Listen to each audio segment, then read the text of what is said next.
வணக்கம். செந்தில் பாலாஜிக்கு 10 ஆண்டுகள் சிறை, ஒட்டுமொத்தமாக ஜாமீனும் ரத்து செய்யப்பட்டு விஜய் அவர்கள் அனுமதி வழங்கி தற்பொழுது திமுகவின் தலைவர் ஸ்டாலின் அவர்களுக்கு பேரதிர்ச்சியை ஏற்படுத்தியுள்ளார். நண்பர்களே, இந்த வீடியோவிற்கு ஒரே ஒரு லைக் மற்றும் சப்ஸ்கிரைப் பண்ணிருங்க.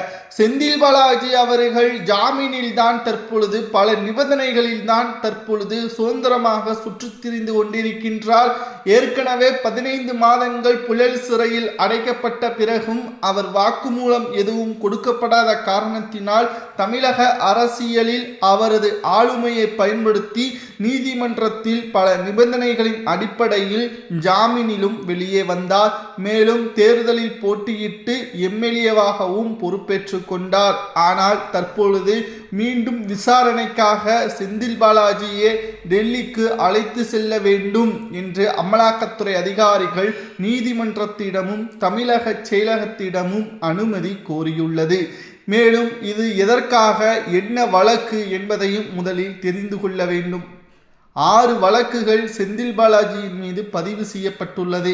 அதில் முதன்மையான வழக்கு அதிமுகவின் ஆட்சியின் பொழுது செந்தில் பாலாஜி அவர்கள் அனைத்திந்திய அண்ணா திராவிட முன்னேற்ற கழகத்தில் அமைச்சராக பொறுப்பேற்ற பொழுது வேலை வாங்கி தருவதாக கூறி கிட்டத்தட்ட 100க்கும் மேற்பட்டவர்களிடம் பண மோசடியே செய்தார். மேலும் இந்த பண மோசடியில் பாதிக்கப்பட்ட நபர்கள் கொடுத்த ஆதாரங்களின் அடிப்படையில் செந்தில் பாலாஜியும் அவரது தம்பி அசோக் குமாரும் இந்த வழக்கில் முதல் குற்றவாளிகள் என்றும் அதனைத் தொடர்ந்து 24 நிர்வாகிகள், அரசு நிர்வாகிகளும் இதில் தொடர்புடையதாகவும் குற்றவாளிகளாக சேர்க்கப்பட்டது. ஆனால் திமுக ஆளுமையாக பயன்படுத்தி வந்த காரணத்தினாலும் அதிமுகவில் இருந்து விலகி திமுகவில் இணைந்ததை தொடர்ந்து ஸ்டாலின் அவர்கள் செந்தில் பாலாஜியை பாதுகாத்தார்.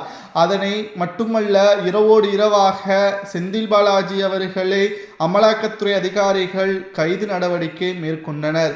அதற்கு அப்பொழுது உண்மையான காரணம் அண்ணாமலையை பகைத்து கொண்டதுதான். அண்ணாமலை அவர்களது வைத்திருந்த அந்த ரபேல் வாட்சை பற்றி விமர்சனம் செந்தில் பாலாஜி அவர்கள் அதிகமாகவே பேசியிருந்தார்.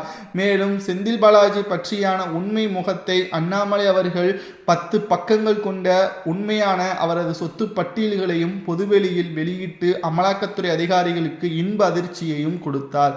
இத்தனை வருடங்களாக தேடிக்கொண்டிருந்த ஆதாரங்களை ஒரே நேரத்தில் அண்ணாமலை அவர்கள் வெளியிட்டதை தொடர்ந்து அதை வைத்துதான் அன்றைக்கு செந்தில் பாலாஜியை இரவோடு இரவாக கைது செய்தனர். மேலும் நெஞ்சு வலி வந்ததாக நாடகமாடி தனியார் மருத்துவமனையில் அனுமதிக்கப்பட்டு அதனை நாடகத்தையும் அரங்கேற்றியதையும் நாம் மறந்திருக்க மாட்டோம். தெரியாதவர்கள் தெரிந்து கொள்ளுங்கள். கிட்டத்தட்ட 10 நாட்கள் மருத்துவமனையிலேயே இருந்தார்.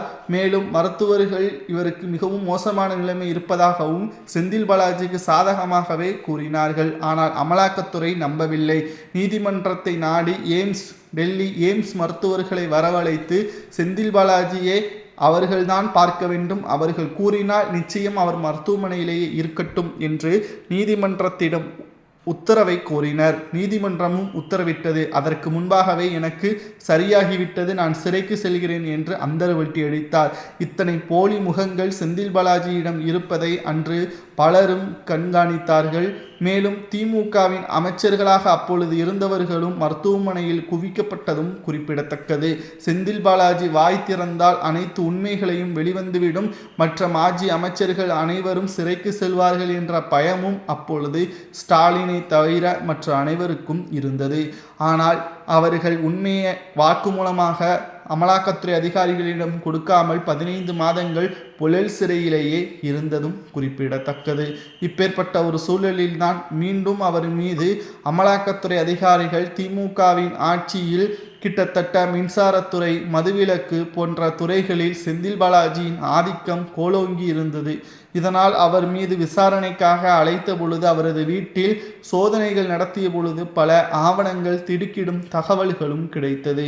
ஏனென்றால் மின்சாரத்துறையில் மற்றும் கொள்முதல்களில் பல ஆயிரம் கோடிகள், சுமார் 2500 கோடிகள் முறைகேடு செய்ததாகவும், மதுபான பாட்டில்கள் கிட்டத்தட்ட 20 ரூபாய் என்பதற்கேற்ப பல கோடிகள் அதிலும் சிக்கியுள்ளார் என்பதையும் ஆதாரங்களுடன் தமிழக டாஸ்மாக் கழக மேலாண்மை இயக்குநருக்கும் இதில் தொடர்பு இருந்ததாகவே அப்பொழுது பேசப்பட்டது. ஒட்டுமொத்தமாக திமுகவின் கூடாரமை செந்தில் பாலாஜியின் கையில்தான் இருக்கிறது என்பது அப்பொழுது பேசப்பட்டது. மேலும் விசாரணைக்காக டெல்லிக்கு அழைத்து செல்ல திமுக அதிகாரத்தை பயன்படுத்தி தடையாக இருந்த நிலையில் அவர்களால் எதுவும் செய்ய முடியவில்லை.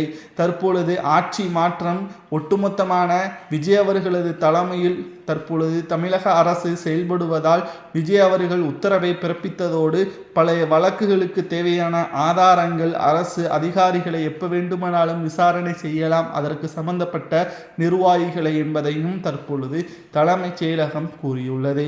இந்த வழக்கு விசாரணையில் நிச்சயமாக 10 ஆண்டுகள் வரை சிறை தண்டனையும் தற்பொழுது ஜாமீன் ரத்து செய்யப்பட்டு திகார் சிறையிலோ அல்லது புழல் சிறையிலோ அடைப்பதற்கான வாய்ப்புகள் இருப்பதாக தகவல்களும் தற்பொழுது கிடைக்கப்பெற்றுள்ளது. பல நாள் திருடன் ஒரு நாள் அகப்படுவான் என்ற பழமொழிக்கேற்ப செந்தில் பாலாஜி அவர்களது விசாரணை என்பது பல வருடங்களாக கிட்டத்தட்ட 4 வருடங்களாகவே அலைபாய்ந்து கொண்டு இருந்த நிலையில் அமலாக்கத்துறையினர் கிடப்பில் போட்டு வைத்திருந்தார்கள். சரியான நேரம் வரட்டும், கிட்டத்தட்ட கைது செய்தால் ஜாமீன் கிடைப்பது மிகவும் கடினம். எப்படியும் 5-6 மாதங்கள் சிறையில் இருந்தால்தான் ஜாமீன் என்பதை கிடைப்பதற்கு வாய்ப்புகள் இருக்கும். ஆனால் இதில் சிக்கல் என்ன தெரியுமா? செந்தில் பாலாஜி அவர்கள் கைது செய்து வாக்குமூலமோ அல்லது அவரிடமிருந்து பெறப்படக்கூடிய ஆதாரங்களை வைத்தோ மற்ற திமுகவின் மாஜி அமைச்சர்களையும் சிக்க வைப்பதற்கான அனைத்து சாத்தியக்கூறுகளும் இருக்கிறது. இதுதான் தற்பொழுது திமுகவின் தலையில் விழுந்த மிகப்பெரிய ஒரு இடியாக பார்க்கப்படுகிறது. ஏனென்றால் அமலாக்கத்துறை அதிகாரிகள் செந்தில் பாலாஜி ஒரு கருவியாக பயன்படுத்தி அதை வைத்துதான் திமுகவின் கூடாரத்தை காலி செய்வதற்கான ஏற்பாடுகளை திட்டமிட்டுள்ளனர். நிச்சயம் இது நடக்கும். அப்படி அவர் வாக்குமூலம் கொடுத்தால் குறைந்தபட்சமே 10 ஆண்டுகள் என்றும் தகவல்கள் கிடைக்கப்பெற்றுள்ளது. அவரது சொத்துக்களை பறிமுதல் செய்தால் என்ன செய்யலாம் என்பதை மக்களாகிய நீங்கள் தான் கமெண்ட் வாயிலாக கொடுக்க வேண்டும். திராவிட முன்னேற்ற கழகத்தின் ஆட்சியில் ஊழலுக்கு உறுதுணையாக இருந்த ஸ்டாலின் அவர்கள் மீண்டும் ஆட்சி அமைப்பது கடினமா என்பதையும் மறக்காம கமெண்ட் வாயிலாக கூறுங்கள். இத்தனை வருடங்களாக ஸ்டாலின் அவர்களது பிடியில் ரகசியமாக தன்னை பாதுகாத்து கொண்ட ஸ்டாலின் அவர்களுக்கும் தற்பொழுது செந்தில் பாலாஜி அவர்களுக்கும் ஸ்டாலின் அவர்களுக்கு எதிராக செந்தில் பாலாஜி அவர்களுக்கு எதிராக விஜய் அவர்கள் போட்ட அந்த உத்தரவு தற்பொழுது திமுகவிற்கு பேரதிர்ச்சியை ஏற்படுத்தியுள்ளது. விசாரணைக்காக தமிழகத்திற்கு அமலாக்கத்துறை அதிகாரிகள் பெரும் படையுடனும் போலீஸும் குவிக்கப்பட்டிருப்பதாக தகவல்கள் கிடைக்கப்பெற்றுள்ளது. பொறுத்திருந்து பார்க்கலாம். முதல்வர் விஜய் அவர்களது அரசியல் பயணம் மாற்றங்கள் அனைத்தும் திமுகவின் களை எடுக்கக்கூடியதுதான். பொறுத்திருந்து பார்க்கலாம். அது அனைத்து அதிகாரங்களும் நிச்சயம் ஸ்டாலின் அவர்களுக்கு எதிராக அமைந்தால் கைது உறுதிதான் என்ற தகவலும் கிடைக்கப்பெற்றுள்ளது.